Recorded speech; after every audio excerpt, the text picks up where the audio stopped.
Welcome to today's video. इंग्रजी शिकताना आपल्याला काही शब्द खूप गोंधळात टाकतात। उच्चार एकसारखा, स्पेलिंग ही जवळजवळ सारखेच, पण अर्थ मात्र पूर्णपणे वेगळा असतो। त्यामुळे हे शब्द बऱ्याचदा चुकीच्या पद्धतीने वापरले जातात। आज आपण असे काही गोंधळात टाकणारे शब्द समजून घेणार आहोत आणि तेही अत्यंत सोप्या मराठीमध्ये। चला मग सुरुवात करूया। पहिली जोडी आहे ॲक्सेप्ट आणि एक्सेप्ट याची। ॲक्सेप्ट म्हणजे स्वीकारणे, उदाहरणार्थ आय ॲक्सेप्ट युअर सजेशन। याचा मराठीमध्ये अर्थ होतो मी तुझी सूचना स्वीकारतो। एक्सेप्ट म्हणजे वगळणे, उदाहरणार्थ एव्हरीवन केम एक्सेप्ट रोहन।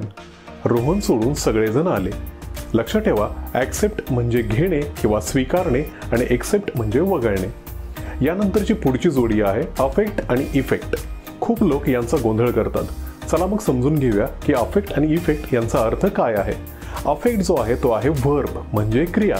याचा अर्थ असा आहे प्रभावित करणे किंवा बदल घडवून आणणे। उदाहरणार्थ the rain affected our plans म्हणजे पावसाने आमच्या योजना बदलल्या।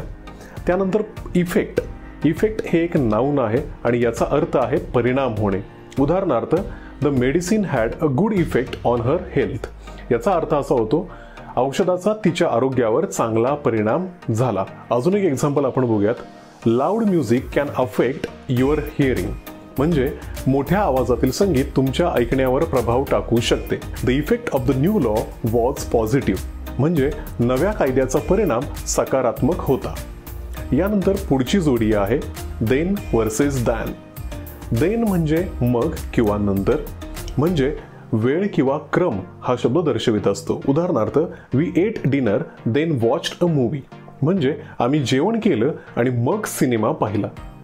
अजून एक एक्झाम्पल आपण दॅनचं बघूया। आता दॅनचा अर्थ काय आहे? दॅन म्हणजे पेक्षा, म्हणजे दॅन हा तुलना करताना आपण यूज करत असतो। उदाहरणार्थ शी इज टॉलर दॅन मी म्हणजे ती माझ्यापेक्षा उंच आहे। अजून एक उदाहरण पाहूया आपण। Finish your homework then you can play. गृहपाठ पूर्ण कर मग तू खेळू शकतोस। यानंतर पुढची जोडी आहे डिझर्टची। या दोन्ही शब्दांचा उच्चार जरी सारखा असला तरी यांचा अर्थ आणि स्पेलिंग हे पूर्णपणे वेगळं आहे। आता पहिला डिझर्ट हा शब्द आहे, याचा अर्थ आहे वाळवंट। उदाहरण पाहूया। The Sahara is a vast dessert.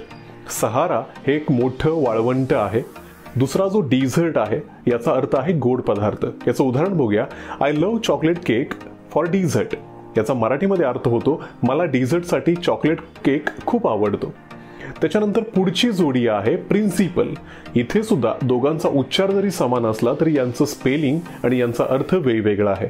चला तर मग पहिला प्रिन्सिपल शब्द बघूयात। या प्रिन्सिपल शब्दाचा अर्थ आहे मुख्य व्यक्ती किंवा प्राचार्य। उदाहरणार्थ the principal delivered a speech. प्राचार्यांनी भाषण केलं। आणि दुसरा जो प्रिन्सिपल आहे याचा अर्थ आहे तत्व किंवा नियम। याचे एक उदाहरण बघूया। Honesty is a great principle. प्रामाणिकपणा हे एक चांगलं तत्व आहे। आता यानंतर अजून एक जोडी आहे जी आपल्याला अनेकदा संकटामध्ये गोंधळामध्ये टाकत असते। याचा उच्चार देअर असा आहे। या दोघांचा उच्चार जरी सेम असला तरी इथं सुद्धा यांचं स्पेलिंग वेगळं आहे। आता हा पहिला जो देअर शब्द आहे याचा अर्थ आहे तिथे किंवा तिथं, म्हणजे याचा वापर ठिकाण किंवा अस्तित्व दर्शविण्यासाठी केला जातो। उदाहरणार्थ there is a cat in the garden म्हणजेच बागेत एक मांजर आहे। आणि नंतर दुसरा जो शब्द सांगितला THEIR देअर, इथं यांचा अर्थ आहे देअर म्हणजे त्यांचं, म्हणजे मालकी दर्शवणारा हा शब्द आहे। उदाहरणार्थ देअर हाऊस इज बिग म्हणजेच त्यांचं घर मोठं आहे। अजून एक उदाहरण बघूया। There is a book on the table. टेबलवर एक पुस्तक आहे। देअर कार इज न्यू त्यांची कार नवीन आहे। आणि आता शेवटची जोडी आपण पाहणार आहोत जी आहे इट्स या शब्दाची। यांचा उच्चार थोडासा वेगळा असला तरी स्पेलिंग दिसताना आपल्याला समान दिसतात, मात्र या दोघांमध्ये खूप फरक आहे। चला तर बघूया पहिला शब्द। इट्स म्हणजे त्याचं, म्हणजे एखाद्या वस्तूची किंवा प्राण्याची मालकी हक्क दाखवणे। त्या प्राण्याचं किंवा वस्तूची जी गोष्ट आहे मालकी हक्काची आहे ते दाखवण्यासाठी आपण इट्स हा शब्द वापरत असतो। उदाहरणार्थ द डॉग वॅग्ड इट्स टेल म्हणजेच कुत्र्याने त्याचे शेपूट हलवले। त्याचे शेपूटसाठी इट्स आणि शेपूटसाठी टेल हा शब्द आलेला आहे, म्हणजे इथं मालकी दाखवतो। आणि दुसरा जो इट्स तुम्हाला दिसतो आहे त्याला ॲपॉस्ट्रॉफी एस लागलेला आहे आणि याचा अर्थ आहे इट इज किंवा इट हॅज। बघा, इट इज किंवा इट हॅज मराठीमध्ये याचा अर्थ होतो आहे किंवा त्याने। उदाहरणार्थ इट इज रेनिंग आउटसाइड, किंवा आपण असंही म्हणू शकतो इट्स रेनिंग आउटसाइड. याचा अर्थ आहे बाहेर पाऊस पडत आहे. अजून एक एक्झाम्पल आपण घेऊ शकतो, the cat licked it's pause.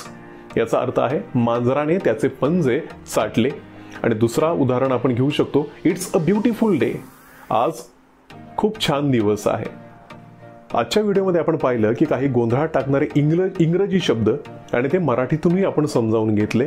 तुम्हाला हे शब्द उपयोगात आणता येतील का आणि अजून कोणते शब्द तुम्हाला गोंधळात टाकतात ते कमेंटमध्ये जरूर सांगा. मी लवकरच असा अजून एक व्हिडिओ घेऊन येईन. So stay tuned. Thank you and keep learning.